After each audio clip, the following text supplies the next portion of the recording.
തൃശൂരിൽ നിന്ന് ഒരു അപകട വാർത്ത എത്തുന്നു. എരുമപ്പെട്ടി മങ്ങാട് കാറുകൾ തമ്മിൽ കൂട്ടിയിടിച്ച് കുട്ടികൾ ഉൾപ്പെടെ 7 പേർക്ക് പരിക്കേറ്റു. 9-കാരി സുനൈനയുടെ പരിക്കു ഗുരുതരമാണ്.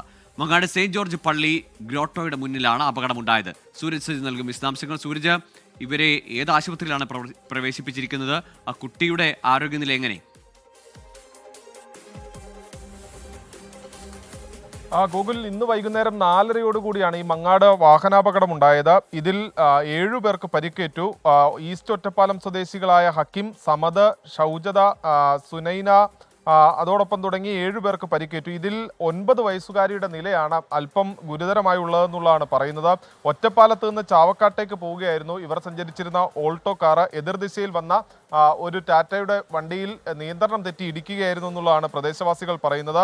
ഈ എതിർദിശയിൽ ഉണ്ടായിരുന്ന കാറിലുള്ളവർക്ക് കാര്യമായ പരിക്കേൽക്കാതെ തന്നെ അവർ രക്ഷപ്പെടുകയും ചെയ്തു. പക്ഷേ ഈ വാഹനത്തിനകത്തുണ്ടായിരുന്നവർക്ക് കാര്യമായി തന്നെ പരിക്കേറ്റു. അതിൽ ഈ 7 വയസ്സുകാരിയുടെ നിലയാണ് ചെറിയ രീതിയിലെങ്കിലും ആശങ്കപ്പെടുത്തുന്നത്. ഈ കാർ എതിർദിശയിലെത്തി ദിശ തെറ്റി വന്നാണ് ഈ എതിർദിശയിൽ വന്ന വാഹനത്തിൽ ഇടിച്ചതെന്നുള്ളതാണ് പറയുന്നത്. ഈ പരിക്കേറ്റ ആളുകളെല്ലാം തന്നെ കുന്നംകുളത്തെ മലങ്കര ആശുപത്രിയിലാണ് നിലവിൽ പ്രവേശിപ്പിച്ചിട്ടുള്ളത്. ഗൂഗിൾ ശരി, തൃശൂർ എരുമപ്പെട്ടിയിലാണ് വാഹനാപകടം. 7 പേർക്കാണ് പരിക്കേറ്റത്. 9 വയസ്സുകാരിയായ കുട്ടിയുടെ പരിക്ക് ഗുരുതരമെന്നാണ് സൂര്യശ്രീ നൽകുന്ന വിവരം.